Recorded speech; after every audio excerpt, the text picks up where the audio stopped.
Hello everyone, my name is Iklima.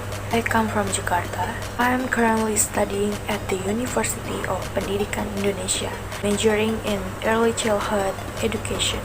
Today, I wanna tell you about the story of bawang putih dan bawang merah.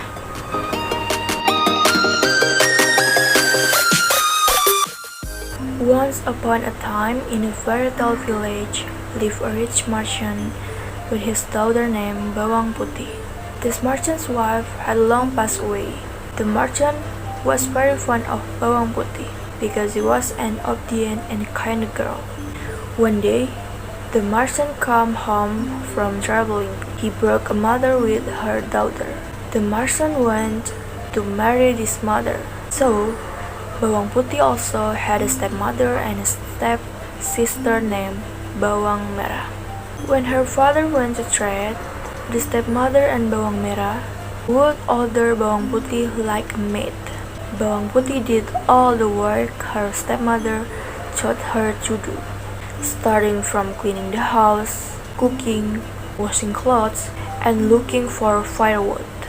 If Bawang Putih's job went wrong, her stepmother would punish her by not feeding her. One day, Bawang Putih's father came home and fell ill. The pain was very severe. Bawang Putih was very sad because of it.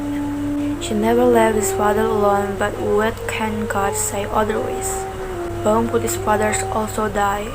Bawang Putih cried sadly while her stepmother and Bawang Merah were happy because Bawang Putih's father, house, and property belonging to them. Bawang Putih's life became more miserable after his father died.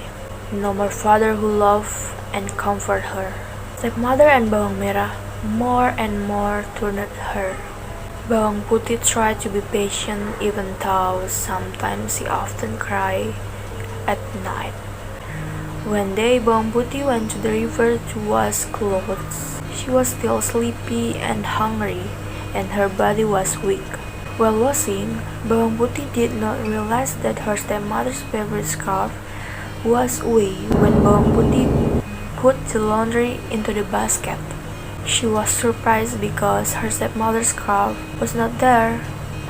Finally, Bawang Putih went down the river to look for her mother's scarf.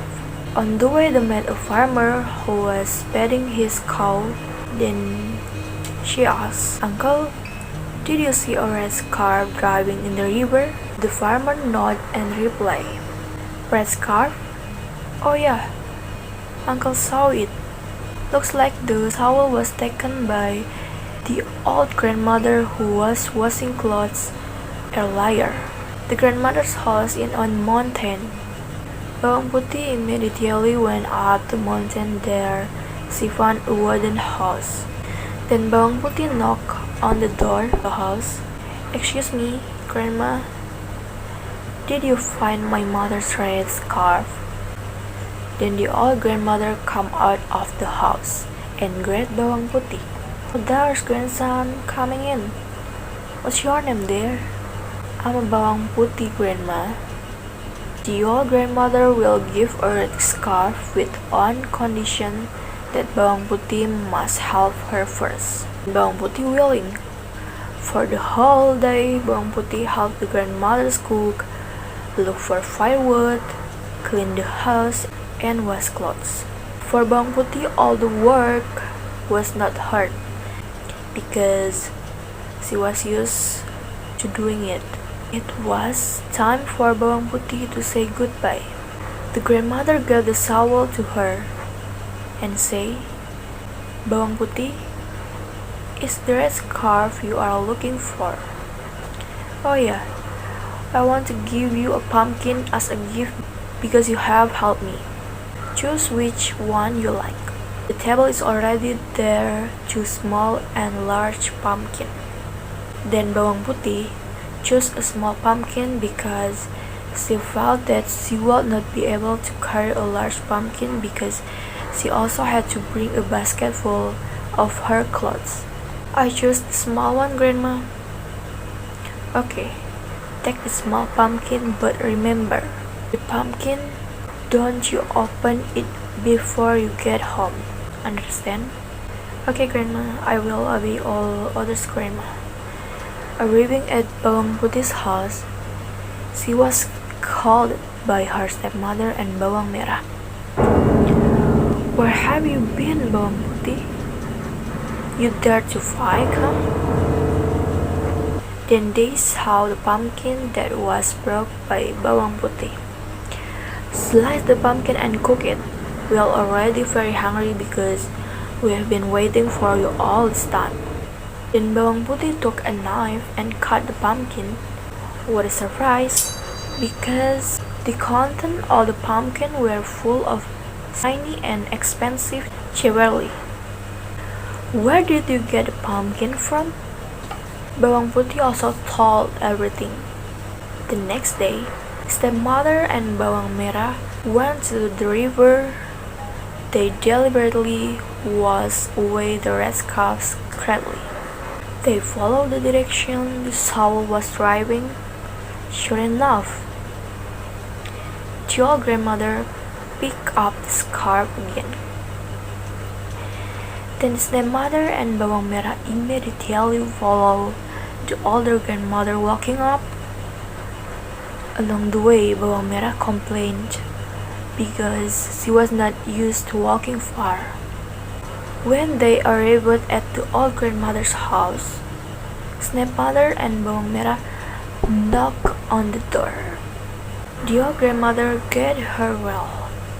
Then the stepmother and Bawang Merah pretended to feel sad and asked about the soul. As was the case with Bawang Putih, the grandmother would only give the soul if they helped her. Forced to get pumpkin, they finally worked to help grandmother even while complaining. Finally, the work of Bawang Merah and her stepmother at the grandmother's house. Then they said goodbye.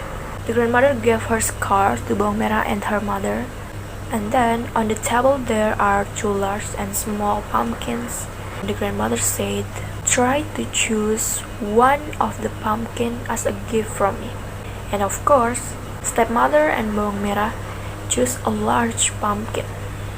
Then the old grandmother said, "Remember, don't open the pumpkin before arriving at home." Bawang Merah and her mother did not follow the advice of the grandmother. On the way, the stepmother split the big pumpkin because they were impatient with the jewelry they would get.